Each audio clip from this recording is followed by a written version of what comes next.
अच्छा, किस तरह से देखो ये काम कर रहा है। इस अपैरेटस को मैंने रखा है राउंड बॉटम फ्लास्क के नीचे, मैंने रखा है Bunsen burner. This is known as Bunsen burner. इसका काम क्या होता है, ये जलता है, फ्लेम निकलता है इसमें से, और ये जो है वो हीट करेगा इसके ऊपर जो भी चीज आपने रखी हुई है। तो इसको हम कहते हैं बंसन बर्नर। अब होगा क्या, जब आप इसको हीट करोगे तो वाटर जो है वो इवेपोरेट होगा, वेपर बन के निकलेगा। कब निकलेगा, जब वाटर का बॉइलिंग पॉइंट आ जाएगा। इतना हीट करो कि वाटर का बॉइलिंग पॉइंट होता है 100 डिग्री सेल्सियस। 100 डिग्री सेल्सियस पे बॉइलिंग स्टार्ट हो जाएगी तो वाटर जो है वो वेपर बन के यहाँ से निकलना स्टार्ट होगा। अब जब ये निकलेगा यहाँ से, तो यहाँ पे देखो हमने एक थर्मामीटर लगाया हुआ है। थर्मामीटर का क्या काम होगा, ये वाटर वेपर जो है इस थर्मामीटर से कोलाइड करते हुए, हिट करते हुए, ये जो ओपनिंग है यहाँ से इस ओपनिंग में एंटर हो जाएंगे, क्योंकि ऊपर और तो कहीं वो जा नहीं सकते, क्योंकि ऊपर तो मैंने स्टॉपर लगाया हुआ है। This is known as stopper. इसको हम स्टॉपर कहते हैं, स्टॉपर। या हम जो लेबोरेटरी में नॉर्मली यूज करते हैं वो रबर बंग होता है। जो स्टॉपर होता है वो रबर का बना हुआ होता है, और वो उसके ऊपर फिट हो जाता है, सील कर देता है इसको, कोई ओपनिंग नहीं बचती है, तो जो भी वाटर वेपर निकल रहा है वो ऊपर से तो नहीं निकल सकता। तो उसके पास निकलने के लिए जो ओपनिंग है वो वहां से निकलेगा। अच्छा, आफ्टर दिस क्लास मैं जो है आपसे ना एक इसकी एनिमेटेड वीडियो यूट्यूब पे है, आपके साथ शेयर कर दूंगा, ताकि थोड़ा इसका प्रोसेस अच्छे से समझ आए, क्योंकि इस तरह से ऑनलाइन समझना थोड़ा सा आई नो कि डिफिकल्ट है इसको। अभी हम पूरी कोशिश करते हैं, जितना हमें समझ आता है, जो क्वेश्चंस इस पे आते हैं उनको आंसर्स करने की कोशिश करेंगे कि किस तरह से इसके क्वेश्चन को टैकल करना है। अब ये जो वाटर वेपर निकल रहा है वो इस ओपनिंग में गया। अच्छा, इस ओपनिंग में अब ये जो वाटर है ये वेपर फॉर्म में, हमें वाटर लिक्विड फॉर्म में इसको कन्वर्ट करेंगे और उसको कलेक्ट कर लेंगे। और वाटर को वेपर से लिक्विड फॉर्म में कैसे हम लोग करते हैं, अब हमें पता है कि वाटर जब लिक्विड से गैस में जाता है, मतलब लिक्विड से स्टीम, गैसियस स्टेट जो होती है वाटर की उसको स्टीम कहते हैं, तो वो बॉइलिंग होती है। लेकिन अगर वापस मुझे गैस से लिक्विड आना है तो वो क्या होती है, कंडेंसेशन। मुझे इस वाटर के वेपर को कंडेंसेशन करवानी है, कंडेंसेट करवाना है उसको। अब वो करवाने के लिए हम क्या करते हैं, ये जो ट्यूब आ रही है ना, अब यहाँ पे थोड़ा सा समझने की कोशिश करना, देखो इट्स रियली टफ इस तरह से समझना कि ये जो हमारे पास अंदर जिसको मैं रेड में बना रहा हूँ, ये एक ट्यूब है जिसके अंदर वाटर वेपर है। अच्छा, इसके बाहर जो चीज मेंशन हुई हुई है ना, कंडेंसर, कंडेंसर जो है उसके अंदर कूल वाटर है, ठंडा पानी है उसके अंदर। अब वो कंडेंसर का जो ठंडा पानी है जो मैं नीचे से वाटर इन कर रहा हूँ, वो कूल वाटर इन जाएगा और ऊपर से वो निकल जाएगा। मतलब जो ठंडा पानी है वो इस वेपर को ठंडा करेगा, ठंडा करने के बाद उसको कंडेंस करेगा, और वो खुद गर्म हो जाएगा, और गर्म होने के बाद जो है वो ऊपर से निकल जाएगा, कोल्ड वाटर आउट। अब ये नीचे से जा कैसे रहा है, ऑब्वियसली मैंने यहाँ पे जो ओपनिंग है यहाँ पे एक पाइप लगाया हुआ होगा, उससे ठंडा पानी अंदर जाएगा और वो इस पूरे कंडेंसर में सर्कुलेट होता हुआ बाहर निकल जाएगा। अभी जो मैंने रेड में ट्यूब बनाई है ना, इस ट्यूब के अंदर है वाटर वेपर, और ये जो वाटर वेपर है ये मिक्स नहीं हो रहा है ठंडे पानी से, क्योंकि ये ट्यूब है ये कनेक्टेड नहीं है। इसके आसपास जो है ना वो ठंडा पानी, इस ट्यूब के बाहर जो है ना वो ठंडा पानी गुजरेगा और हीट एक्सचेंज करवा लेगा। जो वाटर वेपर है वो गर्म है, वेपर फॉर्म में, तो उसमें से जब वो ठंडा पानी हीट एक्सट्रैक्ट आउट कराएगा, अपने अंदर एब्जॉर्ब करेगा, तो वो जो वाटर वेपर इस अंदर वाली ट्यूब के अंदर जा रहा है वो आहिस्ता आहिस्ता कंडेंस हो जाएगा, और आखिर वक्त तक पहुंचते पहुंचते वो फिर लिक्विड फॉर्म में बन के कंडेंस होके नीचे आके कलेक्ट हो जाएगा। और जहाँ मैंने नीचे एक कॉनिकल फ्लास्क रख दिया जिसमें जाके वो कलेक्ट होना शुरू हो जाएगा। अभी जो कॉनिकल फ्लास्क है इसमें जो वाटर कलेक्ट हो रहा है, इसको हम कहते हैं डिस्टिलेट। ये नाम याद रखना है, इसको हम कहते हैं डिस्टिलेट। जैसे हम लोगों ने फिल्ट्रेशन पढ़ी थी, और फिल्ट्रेशन करते वक्त जब फिल्टर पेपर से जो चीज पास हो जाती है, जो सोल्यूशन पास हो जाता है, उसको हमने नाम दिया था फिल्ट्रेट। इसी तरह डिस्टिलेशन में जो वाटर कलेक्ट हो रहा है एट द एंड, उसको हम कहते हैं डिस्टिलेट। अब मुझे अपनी जो आप लोगों को इस प्रोसेस में जो कंफ्यूजन हो रही है ना, वो पूछ लो जरा, ताकि मैं वन बाय वन आंसर कर दूं। थोड़ा बहुत ये क्लियर हो जाएगा, बाकी फिर इंशाल्लाह एनिमेटेड वीडियो से थोड़ा बहुत और क्लियर हो जाएगा। क्वेश्चंस मैं बता दूंगा, जो फ्रीक्वेंट इसके क्वेश्चंस आते हैं उनको आंसर्स कैसे करना है। तो जरा जल्दी जल्दी एक एक करके पूछ लो, जो जो प्रॉब्लम आपको इसमें अभी फेस हो रही है। जल्दी से, मुनीब, खदीजा, जवेरिया, उस्मान, सबिया। सबिया आपने तो फिजिकल में पढ़ा था I think। देखो, थर्मामीटर का यूज ये है उस्मान कि जब वाटर यहाँ से निकलना शुरू हुआ है तो वाटर बॉयल होता है 100 डिग्री सेल्सियस पे।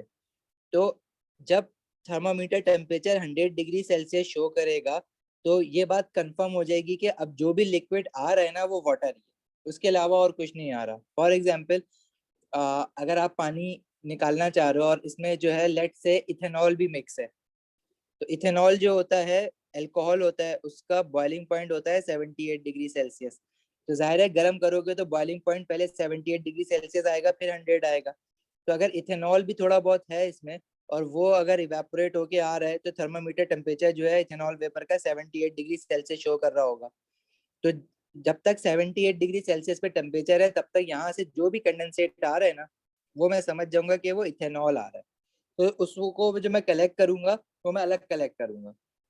और जब टेम्परेचर बढ़ के दोबारा 100 डिग्री सेल्सियस पे पहुंच जाएगा तो उस टेम्परेचर पे मुझे कंफर्म है कि वाटर वेपर ही आ रहा है।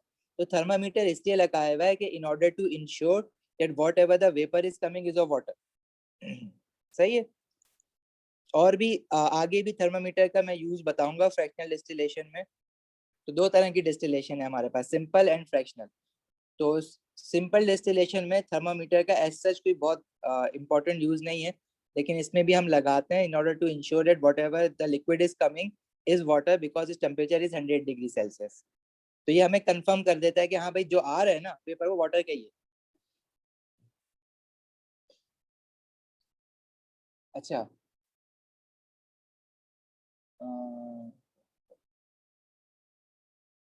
अच्छा, जो वाटर आउट होगा ज़ारा, देखो वो सही कह रहे हो आप कि वो हीट हो जाएगा।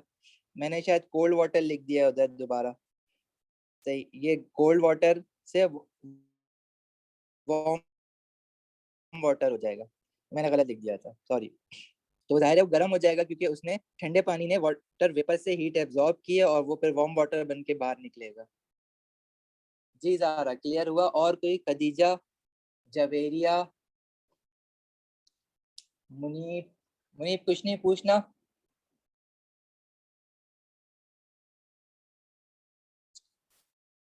Okay, Javeria nothing.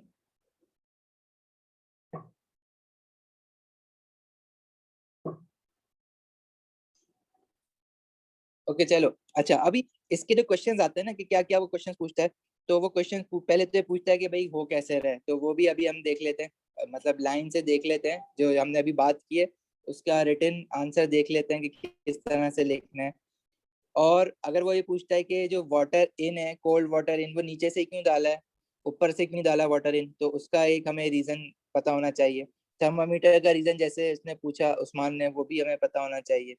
फिर एक चीज और देखो, यहाँ पे एंटी बम्पिंग ग्रेन्यूल्स यूज किए हुए हैं। इनका काम क्या होता है? ये फॉर स्मूथ बॉइलिंग होते हैं, क्योंकि जब पानी बॉयल होता है और वो 100 डिग्री सेल्सियस पे बॉयल होता है, आपने पानी बॉयल होते हुए तो देखा होगा, तो वो स्प्लैश करना शुरू हो जाता है, जो बबल्स निकलते हैं वो पानी को छींटे उड़ के बाहर निकलना शुरू हो जाती है ना।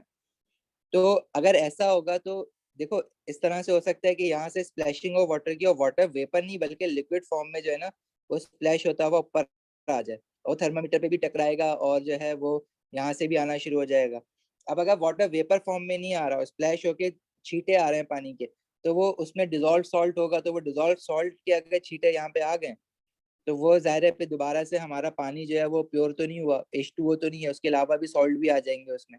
तो in order to avoid that bumping of water, splashing of water, तो हम लोग जो है ये एंटी बम्पिंग ग्रेन्यूल्स इसमें डालते हैं ताकि स्मूथ बॉइलिंग हो, उड़े ना पानी। अच्छा जी। अच्छा, बंसन बर्नर के जो जिस पे हम लोगों ने ये रखा हुआ है, जिसको मैं राउंड बॉटम फ्लास्क कह रहा हूँ, तो उस जिसके ऊपर रखा हुआ है ये है ट्राईपॉड स्टैंड। ठीक है, इसको हम ट्राईपॉड कहते हैं। ट्राईपॉड इसलिए कहते हैं जैसे कैमरे का वो स्टैंड होता है ना ट्राईपॉड, जिसकी 3 टांगे होती हैं, तो इसकी भी ना 3 टांगे होती हैं, 3 लेग्स होती हैं, तीसरी वाली दिख नहीं रही है इसमें क्योंकि ये 2D पिक्चर बनी हुई है, लेकिन वो कुछ इस तरह से ही होता है सपोर्ट के लिए ना। और उसके ऊपर जो है हम लोग अभी बीच में से ना खाली होता है, कुछ इस तरह का होता है, तो बीच में कुछ भी नहीं होता है, सिर्फ गैप होता है बीच में। अब उसके ऊपर राउंड बॉटम फ्लास्क रखोगे अगर, तो वो बड़ा है तो वो फंस जाएगा बीच में आके। अगर क्योंकि छोटी चीज है वो तो नीचे गिर जाएगी, तो उसके ऊपर हम ना एक जाली रखते हैं जिसको हम कहते हैं sieve. This is known as sieve. तो सीव इसलिए रखते हैं ताकि उसके ऊपर कोई चीज रख सके, क्योंकि बीच में से तो खाली है, तो उसके ऊपर हम ऐसे सीव रख देते हैं ताकि बेस बन जाए और उसके ऊपर अगर मैं कोई चीज रखना चाह रहा हूँ तो मैं इजिली रख लूँ। बाकी जो जो अपैरेटस इसमें यूज हुआ है वो सारा हमने डिस्कस कर लिया है। अब ये प्रोसेस होता है कैसे, जो हमने बात करी है ये देखो यहाँ पे लिखा हुआ है, इसको आपने पढ़ना भी है और आपने इसमें इंपॉर्टेंट पॉइंट याद भी रखने हैं। जैसे फर्स्ट ऑफ ऑल पहले तो आपको ये डायग्राम जो है वो समझ आनी चाहिए। अच्छा, थोड़ा सा रफ स्केच भी आप बनाना इसकी प्रैक्टिस कर लेना। कि रफ स्केच मतलब ये नहीं कि बहुत आर्टिस्टिक व्यू में बनाओ, आपको पता होना चाहिए कि पहले राउंड बॉटम फ्लास्क है, उसके नीचे जो है बंसन बनना है, पे थर्मामीटर भी लगा हुआ है और कंडेंसर लगा हुआ है। कंडेंसर किस तरह से लगा हुआ है, और कंडेंसर के बाहर जो है हमने कॉनिकल फ्लास्क रखा हुआ है in order to collect the distillate. एक चीज और जहन में रखना कि जो थर्मामीटर है ना, ये क्वेश्चन भी बहुत आता रहता है कि थर्मामीटर का जो बल्ब है वो बिल्कुल हमने इसके माउथ के ओपनिंग के पास रखा है। थर्मामीटर को ऐसा नहीं करना कि थर्मामीटर का बल्ब जो है वो यहाँ तक आ रहा हो, मतलब बहुत नीचे भी नहीं करना है थर्मामीटर को कि यहाँ तक बल्ब आ रहा हो उसका, ठीक है। और इतना भी नहीं करना कि इस नैरो ओपनिंग से ऊपर हो थर्मामीटर का बल्ब, कहीं यहाँ पर हो। तो बिल्कुल ये जो माउथ की ओपनिंग है ना यहाँ पे रखना है, ताकि जो चीज भी आगे आ रही है ना एग्जैक्टली उसी का टेम्परेचर मिले हमें। तो ये सारी बातें लिखी हुई भी हैं आगे। अब ये हम दोबारा से और डिस्कस भी कर लेते हैं इसको पढ़ते पढ़ते। तो क्या कहते हैं, पहले solution is heated and steam is produced. The steam is cooled in a condenser to form pure liquid. Solution remains in the flask. Solute remains in the flask. तो जो dissolved salts थे वो तो राउंड बॉटम फ्लास्क के अंदर ही रह गया, लेकिन जो वाटर है, वाटर का क्या मतलब, सिर्फ H2O मॉलिक्यूल जो है ना वो निकलेगा। उसके अंदर जो सॉल्ट था NaCl था, या कोई मैग्नीशियम क्लोराइड सॉल्ट था, या पोटेशियम क्लोराइड था, या पोटेशियम नाइट्रेट था, वट जो भी उसमें था, वो सॉल्ट सारा का सारा राउंड बॉटम फ्लास्क में रह जाएगा और सिर्फ वाटर जो है H2O मॉलिक्यूल बन के निकल जाएंगे। ये काम तुमने पहले भी किया है सॉल्ट्स को सेपरेट करने के लिए, लेकिन वहां पे हमारा फोकस क्या था, हम सॉल्ट्स को हासिल करना चाह रहे थे। सॉल्ट्स इसलिए पानी जो है वो हमने ऐसे उड़ा दिया था, पानी एयर में चला गया, हमने कहा कोई मसला नहीं है, क्योंकि हमें पानी में इंटरेस्ट नहीं था, उसको सॉल्ट में इंटरेस्ट था। यहाँ पे हम प्योर वाटर में इंटरेस्टेड हैं, उसको कलेक्ट करना है, इसलिए फिर मैंने कंडेंसर लगाया हुआ है आगे। अच्छा, आगे क्या कह रहा है, order of working, first boiling and then condensation. Condense पहले बॉयल होगा वाटर, फिर दोबारा वो कंडेंस हो जाएगा। एंटी बंपिंग स्टोन्स या ग्रेन्यूल्स किस लिए यूज करते हैं, टू अवॉइड स्प्लैशिंग और बंपिंग ऑफ सॉल्यूशन, ठीक है। क्योंकि बॉइलिंग पॉइंट पे जो बबल्स बनते हैं पानी के, तो वो बबल जब ऊपर सरफेस पे आके बर्स्ट होते हैं तो वो पानी को स्प्लैश करते हैं, ठीक है। तो हमें वो बबल्स जो है वो छोटे बबल्स बनाए, एंटी बंपिंग ग्रेन्यूल जो है वो बबल्स को छोटा कर देता है, ताकि वो ऊपर आगे जोर से स्प्लैश नहीं होते, पानी को फटते नहीं है, वो बर्स्ट होते हैं तो पानी स्प्लैश होता है, छींटे उड़ती हैं उसकी, तो वो अवॉइड करने के लिए हम एंटी बंपिंग ग्रेन्यूल्स यूज करते हैं। अच्छा, फिर कह रहे हैं the bulb of thermometer should be parallel to the mouth of the delivery tube so to measure an accurate boiling point. अब मैंने क्या बात की कि जो थर्मामीटर का बल्ब है वो इसके माउथ पे होना चाहिए, तो ये पॉइंट याद रखना, इसका वो पूछता है, ये फ्रीक्वेंट क्वेश्चंस है पास पेपर के जिसको मैंने बना के लिख दिया। वो अक्सर ये पूछता है कि बल्ब जो है थर्मामीटर का वो किसी डायग्राम में नीचे बना के दे दिया आपको कि यहाँ पे लगा हुआ है, तो ऐसा भी नहीं होना चाहिए, ऊपर भी नहीं होना चाहिए। तो ये जो हमारी ओपनिंग है ना, इसको हम कहते हैं डिलीवरी ट्यूब। डिलीवरी ट्यूब इसलिए इसको कहते हैं क्योंकि यही आगे वाटर वेपर लेके जाएगी, डिलीवर करेगी आगे ले जाके। तो इसके बिल्कुल ओपनिंग पे पैरेलल टू द ओपनिंग ये बल्ब होना चाहिए, ठीक। तो ये एक चीज याद रखना, ये अक्सर क्वेश्चन में पूछा जाता है, गलत बना के देता है, पूछता है कि बताओ उसमें मिस्टेक क्या है। Then in water condenser, the water should enter from the lower bottom side to ensure good condensation, because when water move from the bottom to top, it is completely filled with condenser, stay longer, and the vapors which are just going to escape from the condenser will receive fresh cold water, due to which the condensation will also occur. अब ये लिखी भी बड़ी लंबी बात है, इसको मैं कोशिश करता हूँ तो मैं समझ आए, नहीं तो फिर वो मैं वीडियो भेजूंगा वहां से देखना। देखो हो क्या रहा है, ये जो वाटर वेपर आ रहा है इसको समझने की कोशिश करना थोड़ा सा, और कुछ ना आए तो पूछना जरूर। वाटर वेपर ना, ये अंदर वाली ट्यूब के अंदर जो है ना वाटर वेपर आ रहा है, ये गैसियस फॉर्म में। अब इसके आसपास जो है ना मैंने कंडेंसर लगाया हुआ है। अब कंडेंसर में वो ये पूछता है कि कोल्ड वाटर ही क्यों नीचे से डालते हैं, आप कोल्ड वाटर ऊपर से डालो और हॉट वाटर होके वो वार्म वाटर होके ऊपर से निकल जाए।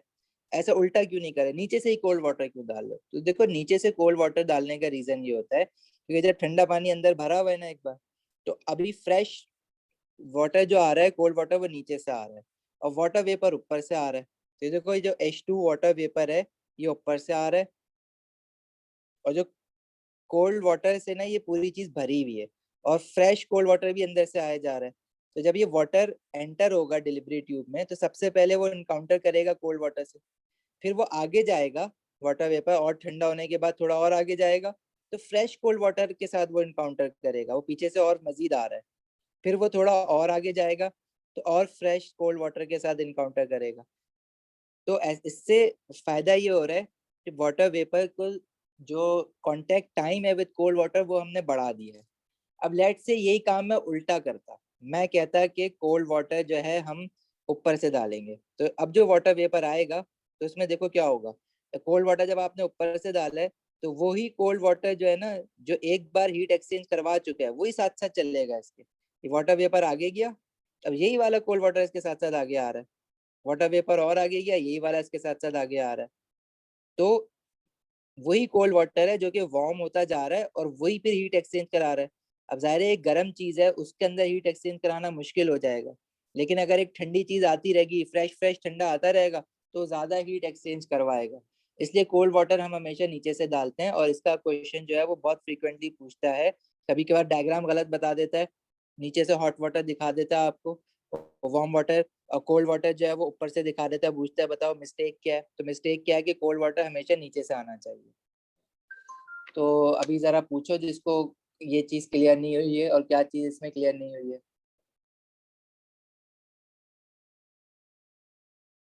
Answer yes. और देखो एक बार और मैं कोशिश करता हूँ उसको समझाएं, वरना बाकी जो है वो वीडियो से देखेंगे। अच्छा, इसका मैं बता देता हूँ कैसे लिखेंगे। एक बार हम समझने की कोशिश करते हैं। देखो ये आ रहा है मेरा वाटर वेपर, हॉट है, इसको ठंडा कराना है और ये मैंने भरा हुआ है इस चैम्बर में अपना कोल्ड वाटर। अब कोल्ड वाटर देखो मेरा क्या कहते हैं, बल्कि इसको ना यूं दिखाते, अब कोल्ड वाटर जो है वो यहाँ पे भी था कोल्ड, तो इस जगह पे इन्होंने हीट एक्सचेंज करवा लिया। अब हॉट वाटर गया आगे, वो हॉट वाटर जो है वो थोड़ा ठंडा होके आगे गया, तो पीछे से नया कोल्ड वाटर आ गया जो अब इसके साथ हीट एक्सचेंज कर पाएगा फर्दर। और फिर ये हॉट वाटर और आगे गया जो और ठंडा हो चुका है और पीछे इसके साथ इनका, अब इसको दोबारा फेस टू फेस कौन करेगा, कोल्ड वाटर। तो ये और मजीद हीट एक्सचेंज हो रहा होगा। तो हॉट वाटर जैसे जैसे आगे बढ़ा है तो फ्रेश कोल्ड वाटर उसके साथ टच होता हुआ उससे हीट एक्सचेंज करा रहा है। लेकिन अगर मैं ऐसा कर दूं कि हॉट वाटर जहां से निकल रहा है उसी, जिस पॉइंट से वो निकल रहा है उसी पॉइंट पे मैं कोल्ड वाटर भी साथ अंदर डालता हूँ, तो ये दोनों साथ साथ ही चलते रहेंगे ना, ये हॉट और आगे गया, कोल्ड भी आगे आ गया। पीछे से कोल्ड वाटर बेशक नया आ रहा है, लेकिन वो जो पहला वाला हॉट वेपर आया है उसके साथ तो कांटेक्ट में वही वाला पानी है जो आहिस्ता आहिस्ता गर्म भी होता जा रहा है और साथ साथ चलता भी जा रहा है। कुछ क्लियर हुआ मुनीब?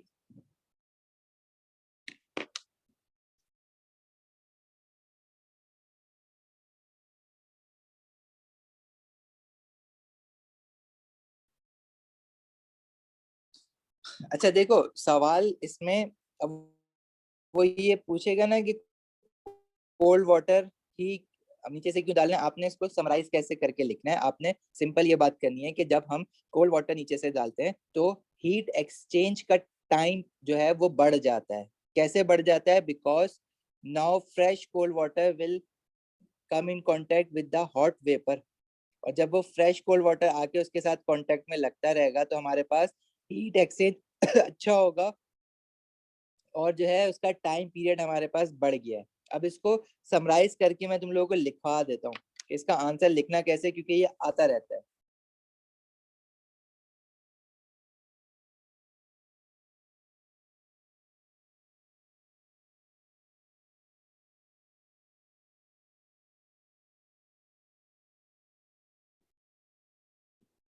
अच्छा जी।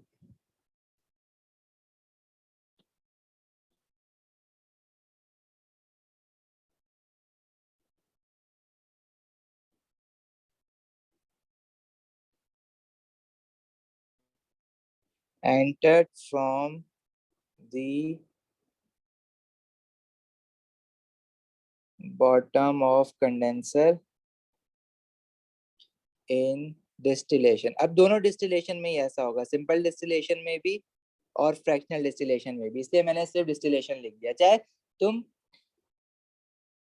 मुनी वही तो बात की कि कोल्ड वाटर अगर ऊपर से, मेरे ख्याल से पहले लिखा था तुमने, कोल्ड वाटर अगर ऊपर से डालेंगे तो हीट एक्सचेंज का टाइम हमारे पास कम हो जाएगा। वही पानी जो है वो उसी के साथ, क्या कहते हैं, उसी के साथ हॉट वाटर के साथ ही कांटेक्ट में रहेगा। वही पानी आगे बढ़ता रहेगा, हॉट वाटर भी आगे बढ़ रहा है, तो पानी आहिस्ता आहिस्ता गर्म होता जा रहा है।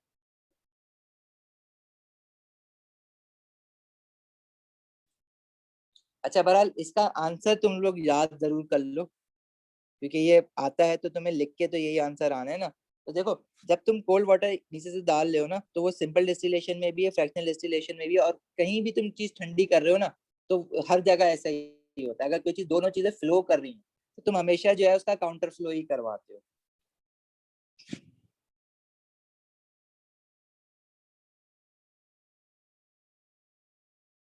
Fresh cold water comes in contact with water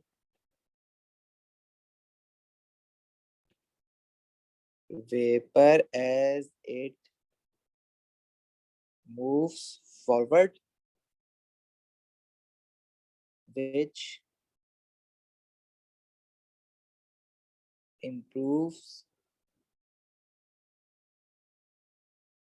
heat exchange। तो सिंपल ये वर्डिंग लिख दोगे तो एग्जामिनर तुम्हारी बात समझ जाएगा कि तुम्हें सही पता है कि ऐसा क्यों हो रहा है।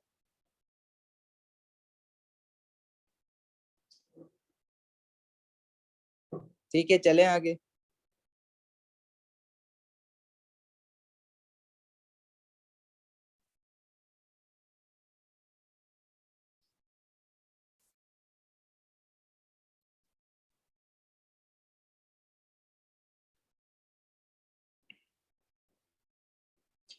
एक्सप्लेनेशन तुम्हारे सामने ये लिखी हुई है। अब टाइम्स के बाद टाइम के बारे में भी लिख सकते हो कि वो लॉन्गर टाइम कांटेक्ट में रहेगा कोल्ड वाटर के साथ। तो हीट एक्सचेंज की टर्म्स में भी लिख सकते हो, जो भी लिखना चाहो। अच्छा, फिर पॉइंट 5 में देखो लिखा हुआ है, top of the receiver flask should be open to allow trap air and uncondensed vapour to escape. अच्छा, ये भी क्वेश्चन पूछता है। और ये क्या है कि तुम्हारा ये जो डिस्टिलेट जिसमें तुम कलेक्ट कर रहे हो, तो ये जो कॉनिकल फ्लास्क है, इसको हमने क्लोज नहीं किया है। क्लोज करने का क्या मतलब है, अगर मैं इसको क्लोज करना चाहूँ, तो मैं इस तरह से कुछ जो ट्यूब है जहां से डिस्टिलेट निकल रहा है, तो उसको मैं क्या करूं, इस तरह से करके अंदर डाल दूं पूरी ट्यूब को, और फिर इसके ऊपर एक स्टॉपर लगा दें हम।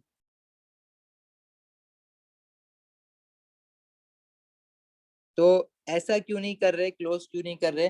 तो उसका रीजन ये होता है कि देखो, पानी अभी अभी जो है कंडेंस हुआ है, तो कुछ वाटर मॉलिक्यूल ऐसे भी होंगे जिनके पास अभी भी इतनी इनफ एनर्जी होगी कि वो अचानक दोबारा वेपर बन जाए। तो कुछ ना कुछ दोबारा वेपर भी बन रहे होंगे। और अगर वो जो वेपर दोबारा बन रहे होंगे, तो उनको स्केप होने के लिए जगह चाहिए। ठीक है, वो उनको अगर तुम यहाँ जमा करते रहोगे ना, तो क्या होगा कि एक तो स्टीम बनेगी, वो हॉट स्टीम होगी, ऊपर से जो वाटर कंडेंस हो रहा है वो भी उसके साथ मसला होगा। दूसरी बात, ये सबसे बड़ा मसला ये होता है कि इसका प्रेशर जब इसमें बढ़ेगा ना, तो ये ब्लास्ट हो सकता है, बर्स्ट हो जाएगा, फट जाएगा। तो हमें हाई, जैसे वो प्रेशर कुकर में प्रेशर हाई हो जाता है ना, वो फट जाता है, इसी तरह यहाँ पे भी, इससे हम इसको ओपन टू एटमोसफियर रखते हैं।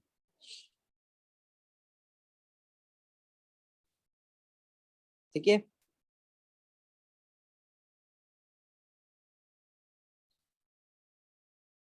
और ये सिंपल डिस्टिलेशन हम क्यों यूज करते हैं? डिसोलिनेशन करने के लिए वाटर की।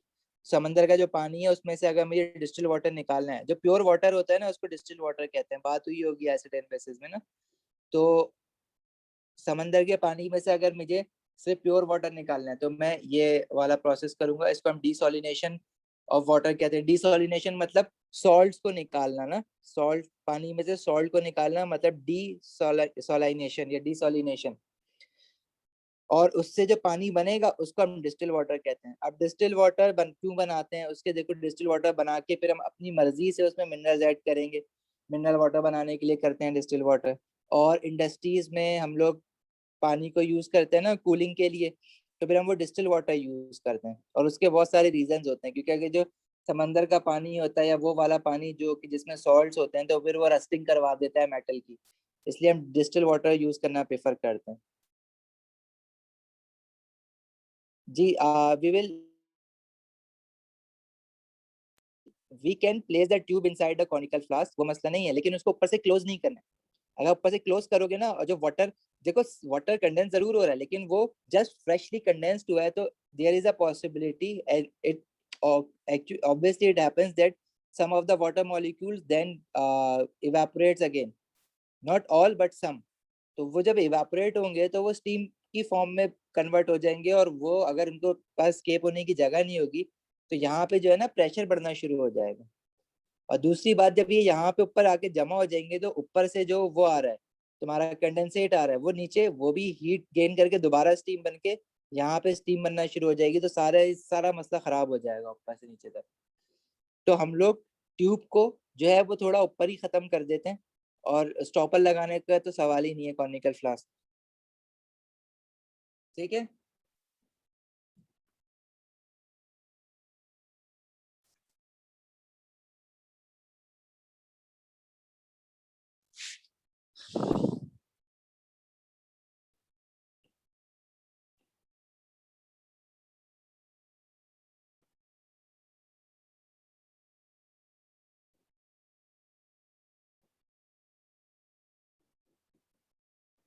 अच्छा, हमारे पास ना दो तरह लिक्विड होते हैं, मिसेबल और इमिसेबल। मिसेबल लिक्विड्स क्या होते हैं? वो लिक्विड जो आपस में डिसॉल्व हो जाए एक दूसरे में। ठीक है, liquids that dissolves into each other।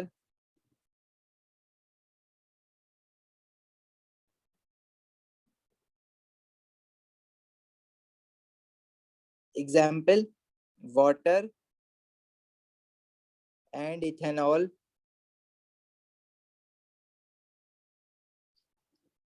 ठीक है, इसी तरह और तुम्हारी डेली लाइफ में उसको क्या कहते हैं, पानी के अंदर और जो चीजें, वो जो रूह अफ़ज़ा होता है वो भी मिक्स कर लेते हो ना, वो भी मिसेबल ही हुआ। इसी तरह इमिसेबल लिक्विड्स क्या होते हैं? Liquids that do not dissolve into each other. Liquids that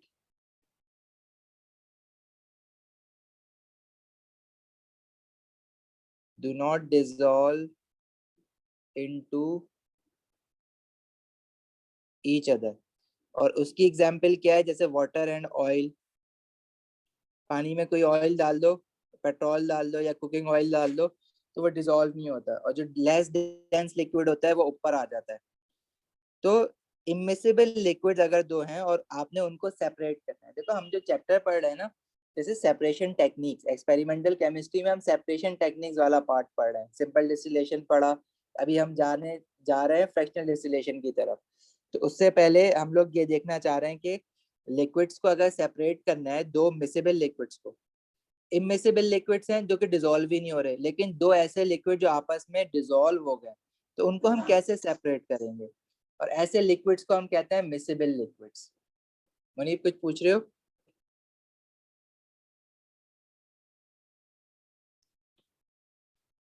अच्छा, इमिसिबल लिक्विड्स जो कि डिसॉल्व नहीं हो रहे एक दूसरे में, तो उसको हम लोग किस तरह से सेपरेट करेंगे? वो तो बड़ा आसान काम है। जैसे पानी के अंदर ऑयल है, तो हमारे पास एक अपैरेटस है, separation flask.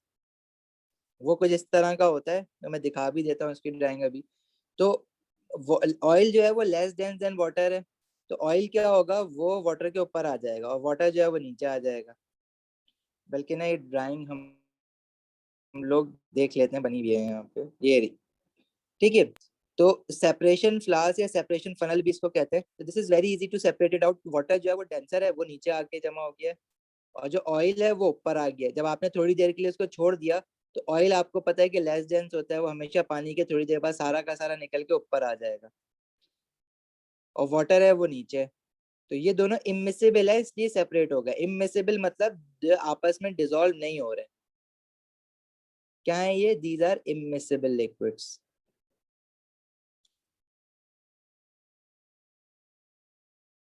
Water and oil. अब ऑयल जो है वो वाटर के ऊपर आ गया है।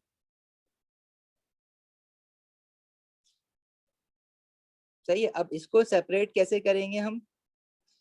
आपने नीचे से जो ओपनिंग है ना, वो जब टैप खोलोगे नीचे से, ये टैप लगा हुआ है, तो आपका वाटर निकलना शुरू हो जाएगा। और जब वाटर निकल जाएगा सारा, तो आप टैप क्लोज कर दोगे, ऊपर ऑयल रह जाएगा, फिर ऑयल को आप दूसरे कंटेनर में निकाल लोगे। तो this one is very easy, ये आप लोग करते रहते हो। जैसे पानी के घर पे भी कर सकते हो, पानी के ऊपर थोड़ा सा ऑयल डाल दो, और डिकेंटिंग करके भी हम लोग काम करते हैं ना। डिकेंटिंग देखो उसको कहते हैं। जैसे डिकेंटिंग तुम लोगों ने सबने कभी ना कभी करी होगी। जब आपकी प्लेट में, सालन की प्लेट में, हम पाकिस्तानियों के खाने में जब बेतहाशा ऊपर ऑयल उस पे लगा हुआ होता है, तो हम लोग क्या करते हैं, टेढ़ा करके उसको, ऑयल को निकाल लेते हैं उसमें से। तो दैट इज नोन एज डिकेंटिंग। ठीक है, और डिकेंटिंग क्या है कि वो ऑयल जो है वो किसी चीज में डिजोल्व नहीं हुआ हुआ। अब उसी खाने में अगर तुम वो डाल दो ना, पानी डाल दो, तो पानी तो एब्जॉर्ब हो जाता है खाने के अंदर, लेकिन ऑयल जो है वो मिक्स नहीं हो रहा किसी चीज के साथ, तो वो इजिली डिकेंट करके आप निकाल देते हो। तो इट इज समवॉट लाइक डिकेंटिंग। हमने जो है वो स्पेशल इसका एक फनल बनाया हुआ है जिसमें दोनों मिक्स है। तो नीचे से एक ऑयल निकाल, एक लिक्विड निकाल लिया जो ऊपर है, जब वो पहुंचा तो हमने टैप क्लोज कर दिया और उसको सेपरेट कर लिया। ये काम तो आसान है टू इमिसिबल लिक्विड्स के लिए। लेकिन अगर दो ऐसे लिक्विड जैसे वाटर और अल्कोहल, वो तो आपस में मिक्स हो जाते हैं, तो फिर उनको कैसे सेपरेट आउट कराएंगे? उनके लिए तो ये सेपरेशन फनल यूज नहीं हो सकता, क्योंकि वो तो मिक्स हुए हैं आपस में, डिसॉल्व हुए हैं एक दूसरे के अंदर। उसके लिए जो हम अपैरेटस यूज करते हैं, this is known as fractional distillation. इससे पहले जो हमने डिस्टिलेशन की है वो है simple distillation. Now this one is fractional distillation. Fractional distillation में अब मैं सेपरेशन किसकी करवाना चाह रहा हूँ, मेरे पास है इथेनॉल एंड वाटर जो आपस में मिक्स है, पानी के अंदर पूरी तरह डिसॉल्व हुआ हुआ है।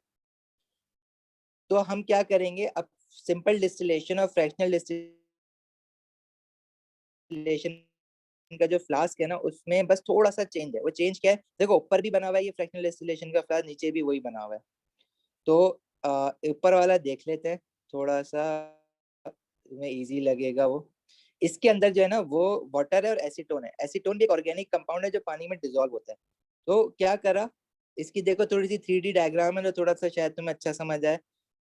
तो हमने उसी को डाला, बस यहाँ पे जो ऊपर है ना, ऊपर ये चीज देखो, एक नई चीज है। मतलब ये वाली जो चीज है ऊपर, this is different. Simple distillation में ऐसी कोई कॉलम नहीं था हमारे पास। मैं ना इसको साथ उठा लेता हूँ ताकि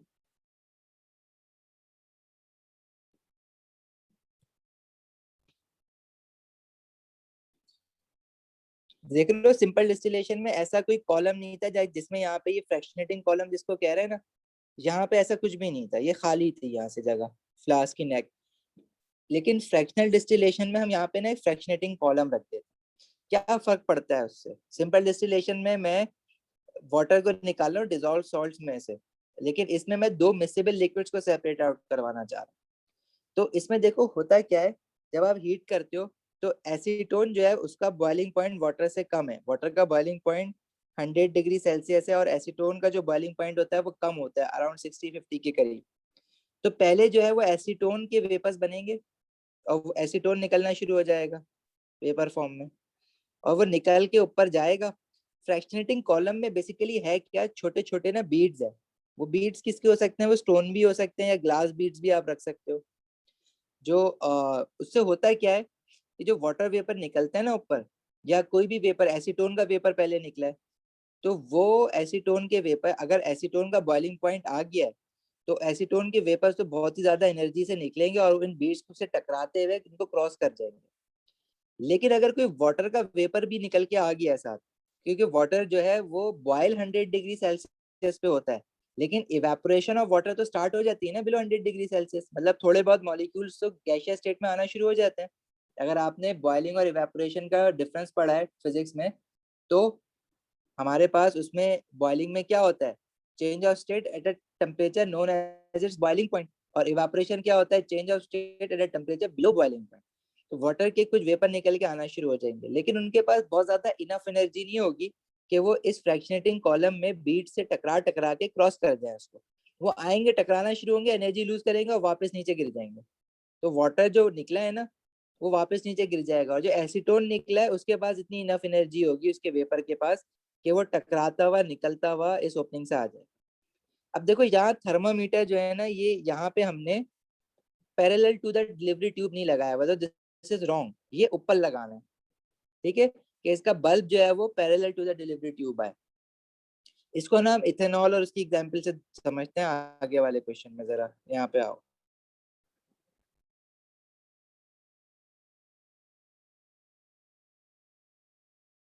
सभी यार, डिस्टिलेशन फ्लास्क और राउंड बॉटम फ्लास्क में कोई फर्क नहीं है। राउंड बॉटम फ्लास्क को अगर आप डिस्टिलेशन के लिए यूज कर रहे हो, जैसे कि हम यहाँ पे कर रहे हैं राउंड बॉटम फ्लास्क को यूज, तो डिस्टिलेशन फ्लास्क कहलाता है।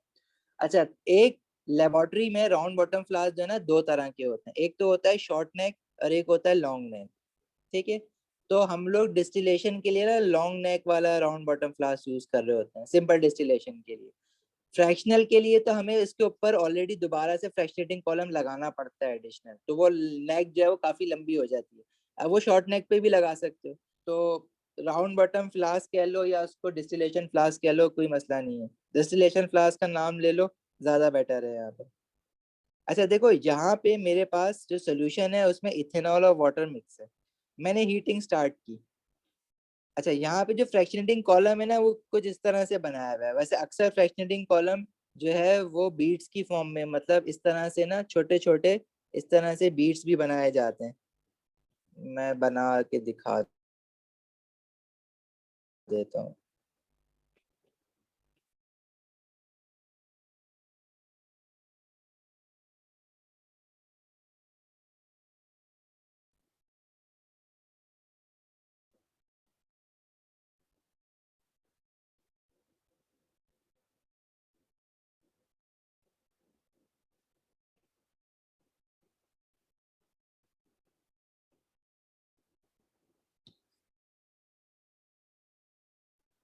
ठीक है, इस तरह से बीट्स ग्लास के छोटी छोटी बॉल्स फंसा देते हैं उसमें, या स्टोन्स फंसा देते हैं, या कुछ प्लेट्स लगा देते हैं, मेटल की टुकड़े लगा देते हैं मेटल के। पर्पस क्या है इसका, कि जो वेपर निकल रहा है वो जब इससे टकराएगा, टकराएगा तो उन वेपर्स के पास एक काइनेटिक एनर्जी है, वो काइनेटिक एनर्जी लूज करेंगे। और अगर वो काइनेटिक एनर्जी इतनी लूज कर दे कि वो लिक्विड फॉर्म में कंडेंस हो जाए, तो वो नीचे गिर जाएंगे। और अगर उनके पास बहुत ज्यादा काइनेटिक एनर्जी, तो टकरा टकरा के आखिरकार निकल ही जाएंगे दूसरी साइड पे। बस इतना सा काम है फ्रैक्शनेटिंग कॉलम का। अब देखो होगा क्या, कि जब मैंने इसको हीट करा तो इसमें से, इसमें क्या है, इथेनॉल और वाटर। इथेनॉल का बॉइलिंग पॉइंट होता है 78 डिग्री सेल्सियस, वाटर का होता है 100 डिग्री सेल्सियस। तो जब गर्म करोगे तो पहले ऑब्वियसली 78 डिग्री सेल्सियस आएगा, बाद में 100 आएगा। जब 78 डिग्री सेल्सियस पे टेम्परेचर पहुंचेगा ना, तो टेम्परेचर रुक जाएगा बढ़ना। रीजन, क्योंकि चेंज ऑफ स्टेट स्टार्ट हो गया, और तुम्हें पता है कि जब भी चेंज ऑफ स्टेट होता है तो टेम्परेचर रुक जाता है। और चेंज ऑफ स्टेट किसका हो रहा है, इथेनॉल का हो रहा है। तो इथेनॉल के वेपर्स यहाँ से निकलना स्टार्ट हो जाएंगे। अब इथेनॉल क्या होता है ये हम लोग पढ़ेंगे ऑर्गेनिक केमिस्ट्री में, फिलहाल इसका मैं फॉर्मूला लिख देता हूँ, C2H5OH। इथेनॉल जो है एक तरह का एल्कोहल है, और ये वही वाला एल्कोहल है जो लोग कंज्यूम करते हैं ड्रिंकिंग पर्पसेस के लिए। और भी पानी में या जो बेवरेजेस होते हैं उसमें मिक्स हो जाता है, जो अक्सर लोग मूवीज में अगर देखो तो वो मिला के इसी में पी रहे होते हैं। अच्छा, इथेनॉल वेपर्स यहाँ से निकले। अच्छा, इथेनॉल वेपर्स का क्योंकि बॉइलिंग पॉइंट आया हुआ है, तो उनके वेपर्स के पास इतनी इनफ काइनेटिक एनर्जी है कि वो टकरा टकरा के इस फ्रैक्शनेटिंग कॉलम से ऊपर निकल जाएंगे। मतलब यहाँ से वो ऊपर निकलेंगे तो थर्मामीटर पे जब वो टकराएंगे तो थर्मामीटर टेम्परेचर क्या दिखाएगा, 78 डिग्री सेल्सियस। और फिर वो डिलीवरी ट्यूब में जाएंगे, यहाँ पे वो ठंडा होंगे कंडेंसर में गुजरने के बाद, और फिर वो डिस्टिलेट बनेंगे और वो कलेक्ट करना शुरू कर दोगे, तो ये इथेनॉल आके कलेक्ट होना शुरू हो गया हमारे पास। अच्छा जी, क्या साथ में वाटर वेपर नहीं निकल रहे होंगे? वाटर वेपर भी यहाँ से फ्लास्क से निकल रहे होंगे, लेकिन देखो वाटर जो है ना वो बॉयल नहीं हो रहा है, वो इवापोरेट हो रहा है, क्योंकि वाटर का बॉइलिंग पॉइंट है 100 डिग्री सेल्सियस। अभी हमारा टेम्परेचर रुका हुआ है 78 डिग्री सेल्सियस पे। तो साथ साथ ये कर्व भी देखते जाओ कि जब हमने टेम्परेचर बढ़ाया है तो इथेनॉल टेम्परेचर बढ़ बढ़ के 78 पे जब पहुंचा ना तो थोड़ी देर के लिए कांस्टेंट हो गया। तो कांस्टेंट होने का रीजन क्या है कि इथेनॉल अपनी चेंज ऑफ स्टेट कर रहा है, तो during change of state temperature constant हो जाता है। तो 78 डिग्री सेल्सियस पे टेम्परेचर देखो कांस्टेंट है, जब तक इथेनॉल पूरा का पूरा बॉयल नहीं हो जाता तब तक टेम्परेचर इस राउंड बॉटम फ्लास्क का सॉल्यूशन जो इसके अंदर है वो 78 डिग्री सेल्सियस पे ही रहेगा। बेशक तुम नीचे से बंसन बर्नर बंद नहीं कर रहे हो, वो जलाया हुआ है तुमने, ठीक है। तो until or unless whole of the ethanol has been evaporated or boiled off from the solution, the temperature of the solution will stay constant to 78 degrees Celsius, which is the boiling point of ethanol. अच्छा जी, water vapour भी साथ साथ निकल रहे हैं, but water vapour जो है वो वेपर फॉर्म है, बॉयल नहीं हुए, मतलब वेपर बना है लेकिन बॉइलिंग पॉइंट पे नहीं बना, ठीक है। बॉइलिंग पॉइंट क्योंकि वाटर का 100 डिग्री सेल्सियस है, अभी तो टेम्परेचर 78 पे रुका हुआ है, तो वाटर कुछ वेपराइज जरूर हो रहा है, जिसको हम कहते हैं कि वाटर इवेपोरेशन हो रही है वाटर की, लेकिन बॉइलिंग नहीं हो रही है। बॉइलिंग किसकी हो रही है? इथेनॉल की हो रही है। बॉइलिंग पता है ना, change of state from liquid to gas at a constant temperature known as its boiling point. तो बॉइलिंग किसकी हो रही है? इथेनॉल की हो रही है। और इवेपोरेशन हो रही है वाटर की। तो इवेपोरेशन, जो वाटर के मॉलिक्यूल्स इवेपोरेट हो रहे हैं, they do not have enough energy कि वो इस फ्रैक्शनेटिंग कॉलम के बैरियर को टकरा टकरा के क्रॉस कर पाए, क्योंकि वो जितनी एनर्जी उनके पास होनी चाहिए बॉइलिंग के लिए उतनी नहीं है, उससे कम है। तो कुछ शरारती वाटर मॉलिक्यूल जो थे वो सरफेस पे से निकल को तो गए थे, बाकी तो सारे के सारे अंदर थे, क्योंकि उनके पास ज्यादा एनर्जी कहीं ना कहीं से आ गई थी, वो निकल गए। लेकिन जब वो ऊपर गए तो वो फ्रैक्शनेटिंग कॉलम में टकरा टकरा के वो पूरा उसको क्रॉस नहीं कर पाए, और अपनी एनर्जी इतनी लूज कर गए, काइनेटिक एनर्जी, कि वो वापस नीचे आके उनको कंडेंस हो गया, वापस नीचे आके लिक्विड बन के गिर गए। तो फ्रैक्शनेटिंग कॉलम देखो क्या कर रहा है, वो सेपरेट कर रहा है टू वेपर्स को। Fractionating column separating two vapours. कौन सा दो वेपर्स को सेपरेट कर रहा है? जिसका बॉइलिंग पॉइंट आ गया है। The vapour that is being boiled of eight there boiling point will be allowed to pass through the fractionating column. However, those vapor from the liquid which whose boiling point is greater will not be allowed to pass through the fractionating column. और क्यों हो रहा है ऐसा? क्योंकि उनके पास अब fractionating column check नहीं कर रहा है उनको, फ्रैक्शनेटिंग कॉलम से बस वो टकरा रहे हैं। लेकिन वाटर, क्योंकि वाटर वेपर क्योंकि अपने बॉइलिंग पॉइंट पे नहीं निकले थे, तो उनके पास इतनी इनफ एनर्जी नहीं थी कि वो उसको क्रॉस कर सके। अगर मैं फ्रैक्शनेटिंग कॉलम नहीं लगाता ना तो फिर ये पास कर जाते। फ्रैक्शनेटिंग कॉलम लगाने से उन्होंने टकरा टकरा के एनर्जी लूज है और वापस कंडेंस होकर नीचे गिर गए। तो हमारे पास इस वक्त सिर्फ और सिर्फ 78 डिग्री सेल्सियस पे इथेनॉल का ही वेपर निकल रहा होगा फ्रैक्शनेटिंग कॉलम को क्रॉस करके, और फिर वही कंडेंस होकर डिस्टिलेट में आ रहा होगा। तो सारा का सारा हमारे पास पहले इथेनॉल आएगा। अच्छा, जब सारा का सारा इथेनॉल आना बंद हो जाएगा, हमें पता कैसे चलेगा बंद होगी आना? क्योंकि जब सारा का सारा इथेनॉल बॉयल हो गया है तो टेम्परेचर जो है ना वो फिर बढ़ना शुरू हो जाएगा थर्मामीटर पे, क्योंकि अब जो है बढ़ बढ़ के टेम्परेचर जब 100 डिग्री सेल्सियस पे पहुंच जाएगा तो अब वाटर के वेपर आना शुरू हो जाएंगे। और जब वाटर के वेपर अब 100 डिग्री सेल्सियस पे जो वाटर के वेपर निकले ना, they will have now enough energy to pass this fractionating column. जब वो फ्रैक्शनेटिंग कॉलम को पास करके क्या कहते हैं थर्मामीटर पे टकराएंगे तो थर्मामीटर 100 डिग्री सेल्सियस का टेम्परेचर देगा। और जैसे ही थर्मामीटर पे 100 डिग्री सेल्सियस का टेम्परेचर आ जाएगा तो आप समझ जाओगे कि अब वाटर का वेपर आना शुरू हो गया। तो आप क्या करोगे, नया यहाँ पे एक फ्लास्क रखोगे जिसमें अब आप कहोगे कि वाटर का कंडेंसेट आ रहा है। अगर तो वाटर आपने कलेक्ट करना है तो आप वाटर निकाल लोगे। अगर तो एक से ज्यादा लिक्विड थे और आपने तीनों लिक्विड अलग अलग करने थे तो आप दो कलेक्शन करोगे। लेकिन अगर आपके पास सिर्फ इथेनॉल और वाटर था, आपने इथेनॉल कलेक्ट कर लिया, तो आपको वाटर फिर करने की जरूरत नहीं है, क्योंकि वाटर इस फ्लास्क में अब सिर्फ वाटर ही रह गया ना। तो जो राउंड बॉटम फ्लास्क में है वो सिर्फ वाटर है, और जो डिस्टिलेट बन के आ गया वो इथेनॉल है। लेकिन ऐसा भी हो सकता है कि दो से ज्यादा मिसेबल लिक्विड्स हो, इथेनॉल हो, वाटर हो, एसीटोन हो। तो जब सारा का सारा इथेनॉल बॉयल ऑफ हो जाएगा तो टेम्परेचर फिर देखो बढ़ना शुरू हो जाएगा और फिर दोबारा आगे कहाँ कांस्टेंट होगा, वाटर के बॉइलिंग पॉइंट। ये इसका ग्राफ भी साथ साथ देख लेना। समझ आई कुछ? प्रोसेस इसका वैसा ही है जैसे अभी हमने सारा डिस्कस किया, बस एक एडिशनल चीज क्या ऐड हो गई है, फ्रैक्शनेटिंग कॉलम। तो यहाँ से थोड़ा सा पढ़ भी लेना। Mixture of ethanol and water is placed in a flask and heated. Ethanol will lower boiling point and vaporizes first and reach fractionating column, then cools and condenses into ethanol as it passes through the condenser. Temperature will stay constant until all ethanol is distilled. Water will distill the same way after all ethanol is distilled. If you want to distill it, you can. अच्छा, इसमें हमारे पास क्या कहते हैं जो important चीजें हैं ना फ्रैक्शनल डिस्टिलेशन के लिए, तो एक तो याद रखना कि वही वाला कि जो हमारा थर्मामीटर है वो हमने डिलीवरी ट्यूब के ओपनिंग के पैरेलल ही लगाना है।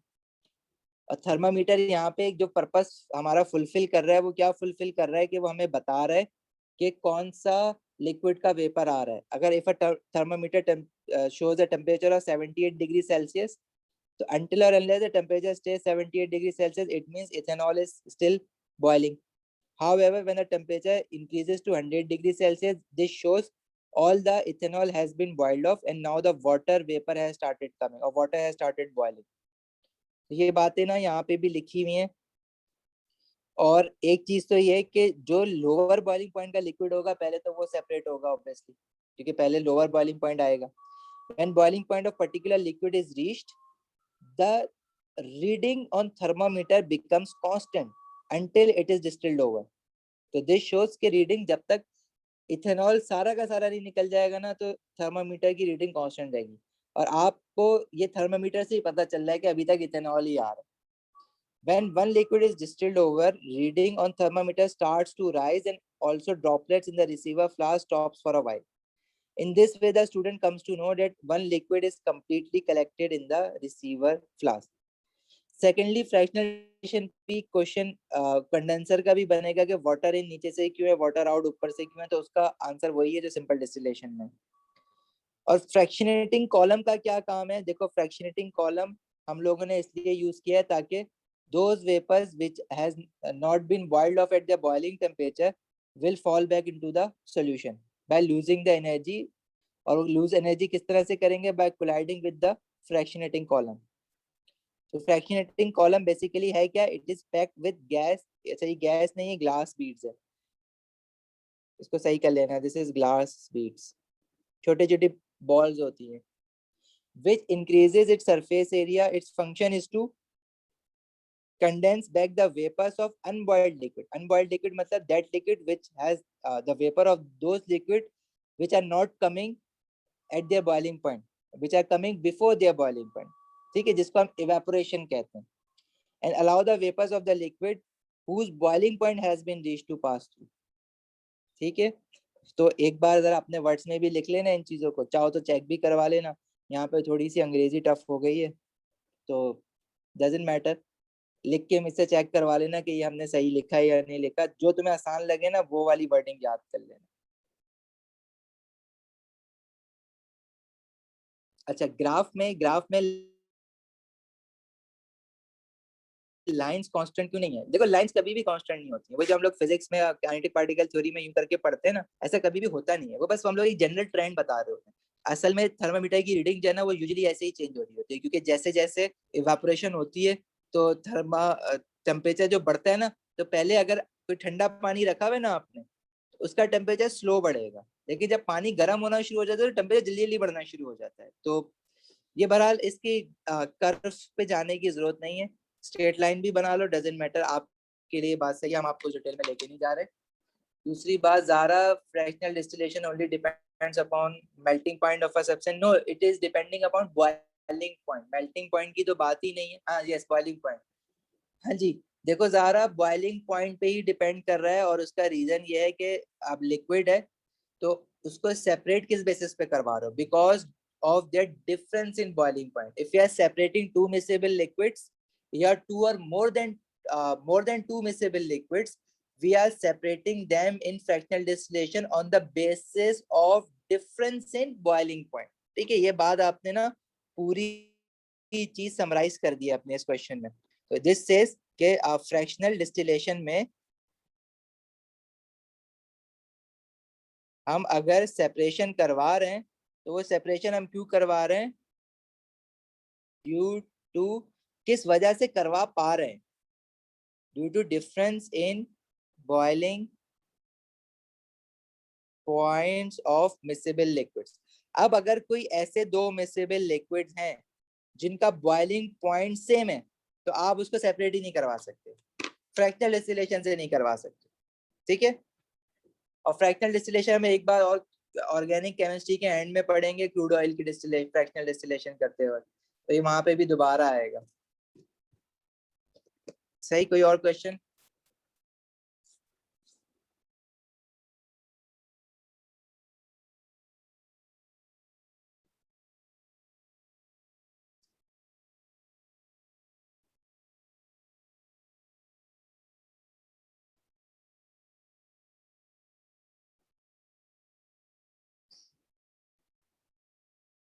अच्छा जी, अच्छा ये सेपरेशन फनल हमने डिस्कस कर लिया। रिवर्स ऑस्मोसिस क्या होता है? ये एक छोटा सा कॉन्सेप्ट है, इतना इम्पोर्टेंट नहीं है लेकिन थोड़ा सा पता होना चाहिए। हमें पता है ऑस्मोसिस क्या होता है, जिन लोगों को डिफ्यूजन पता है उनको ऑस्मोसिस समझ आ जाएगा। डिफ्यूजन क्या होता है? Movement of particle from a region of higher concentration to a region of lower concentration. अगर डिफ्यूजन में स्पेसिफिकली क्या कहते हैं, वाटर वेपर, वाटर मॉलिक्यूल्स की बात करूं, जब वाटर मॉलिक्यूल डिफ्यूज होते हैं from a region of higher concentration to a region of lower concentration, तो ऐसी डिफ्यूजन को हम कहते हैं ऑस्मोसिस। अब अगर इन केस आपको वाटर मूव करवाना है from a lower water potential, जहां पे वाटर मॉलिक्यूल्स कम है, लोअर वाटर की कंसंट्रेशन को ना बेसिकली हम कंसंट्रेशन कहते नहीं है, उसके लिए हम वर्ड यूज करते हैं पोटेंशियल। अब ये बहुत रेयर आया है कभी, बस थोड़ा सा पार्ट इसका इसके साथ अटैच्ड होता है डिफ्यूजन के साथ, सेपरेशन टेक्निक के साथ, तो हम कर रहे हैं। तो लोअर वाटर पोटेंशियल से अगर हायर वाटर पोटेंशियल को मुझे मूव करवाना है ना, वाटर को, मतलब अगेंस्ट द कंसंट्रेशन ग्रेडियंट में मूव करा रहा हूँ। डाउन द कंसंट्रेशन ग्रेडियंट तो खुद ही हो जाता है ना, जैसे डिफ्यूजन है, एक जगह पे ज्यादा पार्टिकल्स हैं दूसरी जगह पे कम है, तो वो डाउन द कंसंट्रेशन ग्रेडियंट होता है। एक जगह पे वाटर के मॉलिक्यूल ज्यादा हैं दूसरी जगह पे कम है, तो वो खुद ही हायर से लोअर की तरफ खुद ही मूव कर जाएंगे, इसको हम कहते हैं डाउन द कंसंट्रेशन ग्रेडियंट। लेकिन लेट्स से अगर आपको उल्टा काम करवाना है, इसका लोअर से हायर पे लेके जाने, तो फिर आपको ये काम खुद करवाना पड़ेगा। और ये काम हम कैसे करवाते हैं? प्रेशर अप्लाई करेंगे यहाँ पे जहाँ पे लोअर है और उसको जबरदस्ती धक्का मार के दूसरी साइड पे ले जाएंगे। तो ऐसे प्रोसेस को हम कहते हैं रिवर्स ऑस्मोसिस। ऑस्मोसिस का उल्टा रिवर्स ऑस्मोसिस। तो ये थोड़ा सा रीड आउट कर लेना, रिवर्स ऑस्मोसिस क्या होता है। इतना इंपॉर्टेंट नहीं है ये पार्ट, बट स्टिल एक बार एक रीडिंग जरूर कर लेना इसकी। अच्छा, नेक्स्ट फिर हम लोगों ने क्रोमेटोग्राफी देखनी है, तो मैं आप लोगों के साथ जरा थोड़ी देर में कुछ वीडियो शेयर करता हूँ, सिंपल डिस्टिलेशन की भी, फ्रैक्शनल डिस्टिलेशन की भी और क्रोमेटोग्राफी की। तो वो जरा हम लोग देख के जो है फिर नेक्स्ट क्लास में क्रोमेटोग्राफी भी कर लेंगे, क्योंकि क्रोमेटोग्राफी थोड़ा सा समझाना और ज्यादा टफ हो जाता है इस तरह से ऑनलाइन। और दूसरी बात ये कि बाकी इसके जो है ना, आप लोग पास पेपर स्टार्ट कर सकते हो और एक होमवर्क ले जाओ कि जो कलेक्शन ऑफ गैसेज है ना, ये जो क्रोमेटोग्राफी के बाद पेपर पेज 26 से जो आगे कंटिन्यू हो रहा है, इसको जरा सा रीड आउट कर लेना, क्योंकि ये हम लोगों ने ऑलरेडी काइनेटिक पार्टिकल थ्योरी में भी एक बार डिस्कस किया, कलेक्शन ऑफ गैसेस। इसको एक बार रीड आउट कर लेना, ये आपको समझ आ जाएगा सारा का सारा। 5-6 चीजें रीड आउट करने के लिए, बस देखने वाली चीजें मैं डिस्कस करूंगा, लेकिन एक बार आप लोग खुद से देख भी लेना, और जब मैं वीडियोस भेजूं तो वो तो जरूर देख लेना। कुछ